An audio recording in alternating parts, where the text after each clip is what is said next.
Suzanne Roberts, your host. I am the author of It's Deeper Than That, and we are going to be reading from it today. And I'm so excited to have as the co pilot today the one and only Monu Singh. Thank you for being here, Monu. Hello, everyone. We're here for what we call Wisdom Wednesdays because it launches on Wednesday. So, whatever day you're listening to this, just know you're tapping into the Wisdom Wednesday. And today I asked Monu what she wanted to focus on, and she said the mind. So I decided to read about when the mind takes over as a positive pull from my book. It's deeper than that. So let's listen to what happens when the mind takes over as the positive pull instead of the soul being the positive pull, which is how it's designed to be naturally. And this is how we become unnatural, is what I would say. The mind, before we start, the mind in the ideal pattern is meant to be neutral, and that lets the soul current run freely through us. The mind loses neutrality when it starts to take over as the positive pole, replacing the natural position of the soul.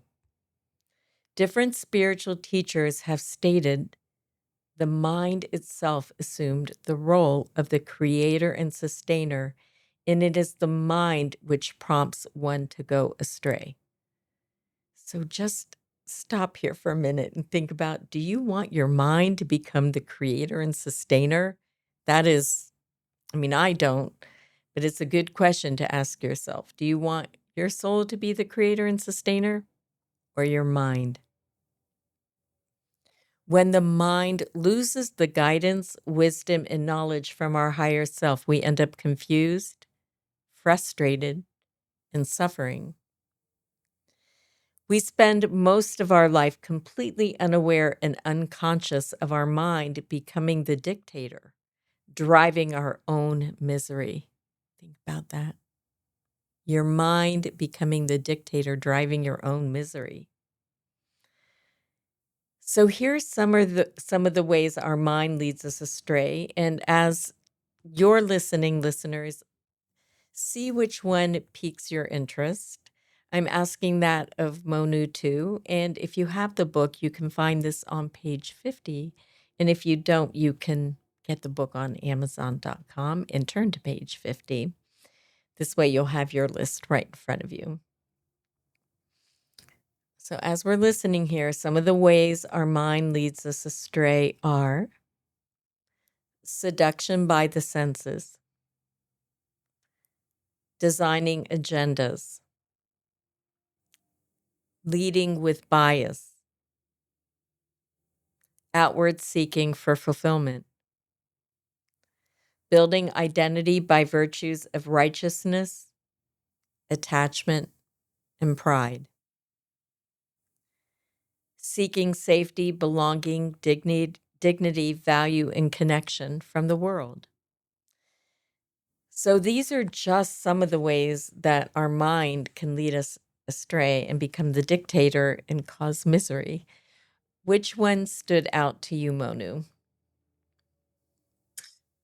I think for me, it was seeking, I forget the exact words you used, but seeking outward, seeking fulfillment from the external world. Outward seeking for fulfillment. Yeah, outward seeking for fulfillment. I mean, all of them, of course, at one time or another, but that one in particular, I can always tell when I feel restless inside and I start to look outside of myself um, as a way to ease that restlessness. And, inevitably, I never find the satisfaction I'm looking for. It's not until I turn inwards that I'm able to, um, find some of that solace that I'm seeking outside of myself. What are some of the ways that you might try to seek when that restlessness arises?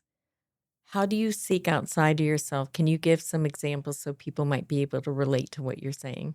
Sure. So one example might be I might feel constricted or constrained by my current life conditions, whether it's work, where I'm living, the things I'm doing or not doing, meaning like activities that I'm involved in. And then for me, what happens is I'm like, I need to change everything. I need to move. I need to get a different job.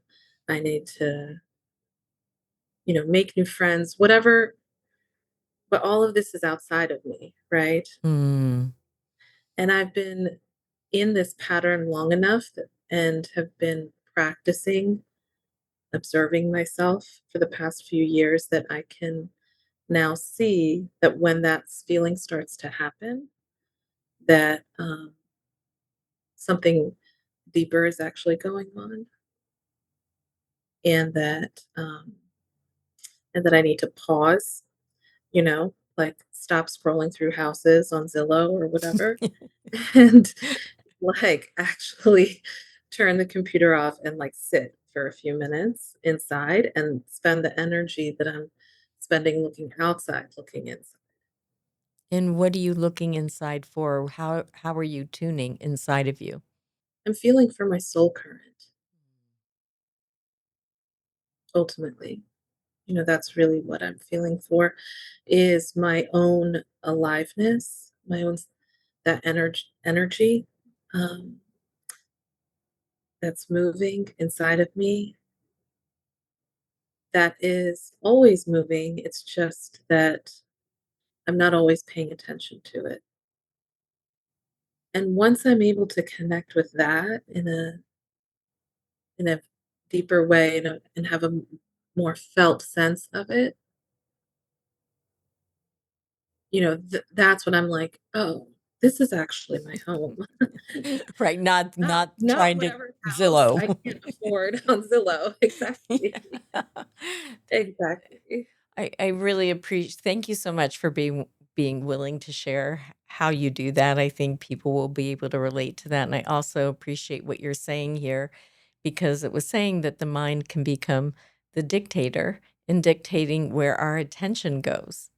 And Right. the pause to say, this restlessness isn't going to be solved by something in the external world, and to turn the attention inward where there is sustenance, because that soul current is the only conducting all the time. It's the only way we become alive is through that soul current. So that's where our sustenance is, our sustainability, our resource, our returning and remembering, and then there's room for inspiration to come from the current instead of our mind, and that's such an opportunity. So thank you.